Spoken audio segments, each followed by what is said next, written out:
You sit down to study. 5 minutes in, you check your phone. 10 minutes later, you are watching YouTube. 20 minutes after that, you've opened 8 tabs and can't remember what you were doing. Sound familiar? Most people think their attention span is getting worse because of a lack of discipline. It is not.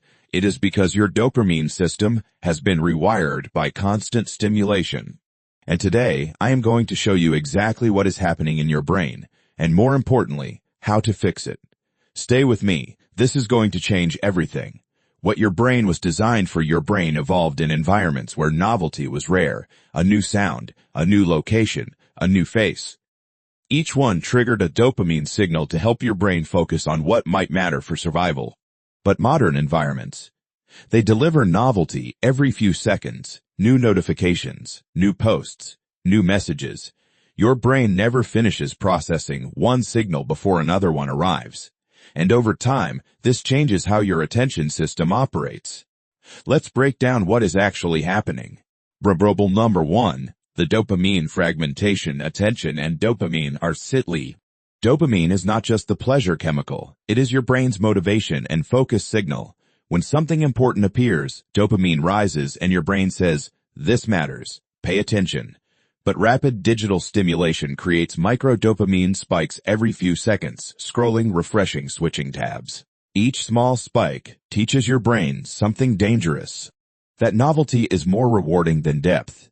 So when you try to focus on something slow, studying, reading, writing, your brain compares it to the stimulation it is used to, and it feels boring. Not because the task lacks value, but because your brain's reward threshold has been recalibrated. Think about it. Your brain is now programmed to expect constant hits of novelty, and when it doesn't get them, it rebels. Problem number 2. The context switching cost. Your brain is not designed for constant task switching. Every time you switch from one task to another, your brain must perform something called cognitive reconfiguration. It shuts down one network and activates another. This process takes energy. When it happens repeatedly, messages, tabs, notifications, music changes, your brain enters a state of attention fragmentation.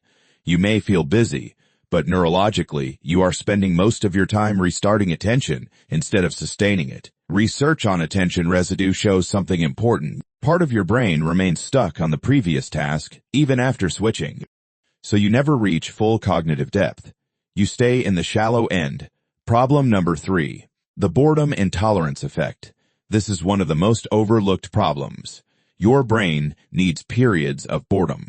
Not because boredom itself is productive, but because boredom resets the stimulation baseline. When your brain has nothing to react to, it begins generating internal signals, ideas, reflection, creative associations. But if boredom appears and you immediately reach for your phone, the brain learns a new rule.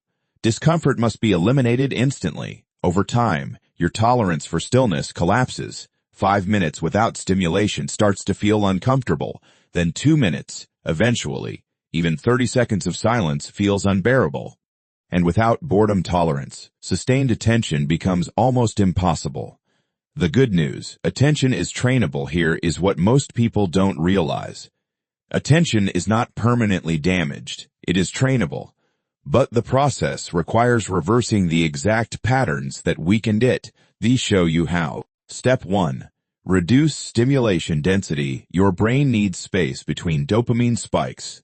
That means limiting rapid content switching. Fewer tabs, fewer notifications. Less constant scrolling. Think of it like this. If you are feeding your brain candy every 30 seconds, it is never going to appreciate a healthy meal. You need to create space. Give your dopamine system room to breathe. Step 2. Practice monotasking. Choose one task and give it your full cognitive bandwidth. Even if it feels uncomfortable at first, your brain is rebuilding the neural pathways of sustained focus. And like any muscle, it needs consistent training. Monotasking feels weird at first. Your brain will scream for stimulation. But that is comfort. That is growth. Step 3. Reintroduce boredom. Intentionally short periods without stimulation allow your dopamine system to recalibrate. Walking without your phone, waiting without opening an app, sitting with your thoughts.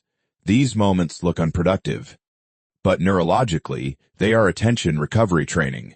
Your brain is learning to tolerate stillness again, and that tolerance is the foundation of deep focus. The 20-minute focus rule: your brain doesn't need hours to rebuild attention. It needs consistent depth. Start with a simple structure. 20 minutes of uninterrupted focus. No switching, no notifications, no quick checks, just one task. At first, it will feel difficult.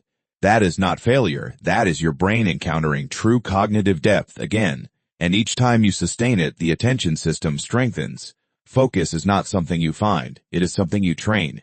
The real insight: your attention, the wrong environment. Constant novelty taught your brain to prioritize stimulation over depth. But the same brain that learned that pattern can learn a new one. Lower stimulation.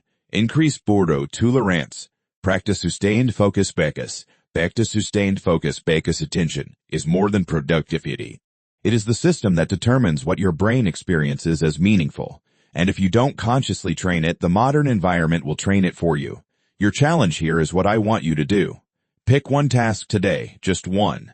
Set a timer for 20 minutes. Put your phone in another room. Close all unnecessary tabs. And focus, really focus. It is going to feel uncomfortable. Your brain is going to beg for distraction. But push through, because that discomfort, that is your attention system waking up again. If this opened your eyes to what is really happening in your brain, hit like and subscribe, and drop a comment telling me what is the longest you can focus without checking your phone. See you in the next one.